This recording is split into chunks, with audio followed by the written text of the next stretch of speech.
नवंबर से 26 जनवरी तक आंदोलन शांतिपूर्वक था। माननीय, उसके बाद दिल्ली में 2 लाख ट्रैक्टर आया, 3 रूट दिए गए जिस पर चला। पुलिस की एफआईआर कहती है 25-30 ट्रैक्टर, जिसका बाजवा जी ने जिक्र किया, केवल 25-30 ट्रैक्टर वो पहले चले गए। जांच हो सुप्रीम कोर्ट के सिटिंग जज के उस पे कैसे हुआ जो 1,99,970 ट्रैक्टर आए और चले गए, उसका कोई जिक्र नहीं। बदनाम कर दिया पूरे किसान को। हमने भी देखा है।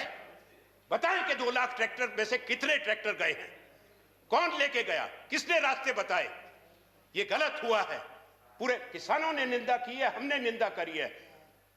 नेता प्रतिपक्ष जब बोले, हम सब लोग मिलकर एक आवाज में निंदा करते हैं जो लाल किले पे हुआ। वह तिरंगा हमारा है, पूरे देश का है, किसी को अधिकार नहीं है। आप तिरंगे पर आंच आएगी, पूरा देश एक होके खड़ा होगा।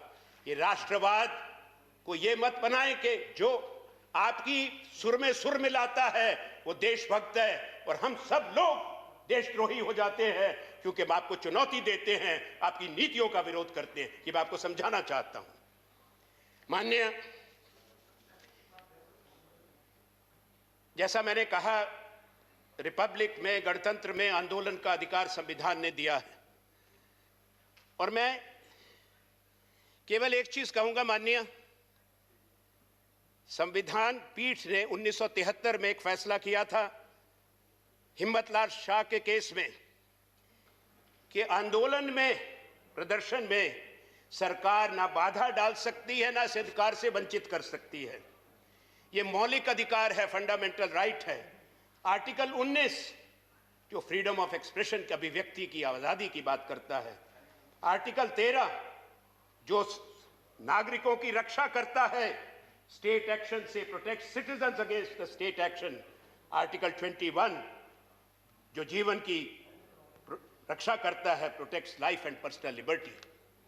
मैं इसलिए कह रहा हूं मान्यवर कि इन अधिकारों को जस्टिसिएबल बनाया गया ताकि न्यायपालिकाएं निश्चित करें, आश्वस्त करें नागरिकों को कि उनके ये अधिकार महफूज हैं, सुरक्षित हैं। माननीय, एक कमेटी थी कॉन्स्टिट्यूएंट असेंबली की, फंडामेंटल राइट्स की कमेटी। उसकी अध्यक्षता कौन करते थे, उसके चेयरमैन कौन थे? सरदार वल्लभ भाई पटेल। और उन्होंने 24 अप्रैल 1947 को एक पत्र लिखा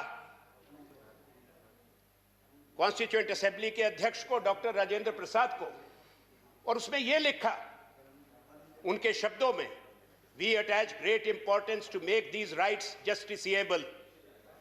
मैंने पूरा पत्र नहीं पढ़ रहा, समय लगेगा। उसी से आर्टिकल 32 का जन्म हुआ कि सर्वोच्च न्यायालय में किसी भी विषय पे नागरिक को अपने मौलिक अधिकार के लिए जाने का अधिकार है। तो ये माननीय वल्लभ भाई पटेल जी को आप मानते हैं, पूरा देश मानता है।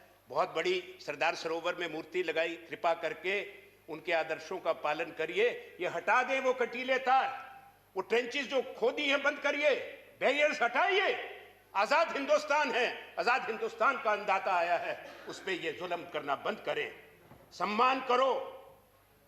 मैं अपील कर रहा हूं फिर आपसे, इनके बेटे, इनके भाई शहीद होते हैं। हम उसी इलाके से आते हैं जहां से सबसे ज्यादा लोग फौज में जाते हैं। मैं आपसे आग्रह करता हूं, इस झगड़े को बंद करें, प्रतिष्ठा का प्रश्न ना बनाएं। संसद में अगले सत्र में सबसे बातचीत करके लाओ कानून, कमेटी को भेजो, वही अवसर देगा सबसे बात करने का। और मैं अपनी बात खत्म करने से पहले सिर्फ एक चीज कहूंगा माननीय, मेरा आग्रह, प्रधानमंत्री जी, जो देश हित में आप करेंगे हम आपका विरोध नहीं करते, प्रजातंत्र में गलत निर्णय को चुनौती जरूर देंगे। बेहतर यह होता है कि जो भी राज्य में हो उसके पास जो भी सुझाव देने वाले हो, क्योंकि सारी बात बतानी चाहिए कि देश की परिस्थितियां ये हैं। तो मैं यही कहूंगा अंत में कि अगर अपने पास सच्ची बात बताने वाले, चाहे वो आलोचक भी हों, निंदक रहे, उनको नजदीक रखिए। अगर उनकी जगह चुगलखोर, चापलूस और चाटुकार ले लेंगे तो वहां बड़ा नुकसान होता है। मैं आग्रह करता हूं, कबीर के दोहे से, निंदक न्यारे राखिए आंगन कुटी छबाए, बिनु पानी बिनु साबन निर्मल होए सुहाए। तो कृपा करके बात को सुने, आलोचना को भी सुने, और अगर विरोध है उसको प्रजातांत्रिक तरीके से देखें, जनता की आवाज को सुने। यही मौका है, इस बात को आगे बढ़ने से रोकें। आज जो यहां होता है वो पूरी दुनिया देखती है, जो हमारे पड़ोस के देश में होता है वो भी हम देखते हैं, चाहे वो रूस में हो, चाहे म्यांमार में। हिंदुस्तान की, गांधी के देश की, गौतम बुद्ध के देश की छवि वही होनी चाहिए, एक हिंसक देश की, एक दमनकारी शासन की नहीं होनी चाहिए। धन्यवाद। धन्यवाद। जय हिंद।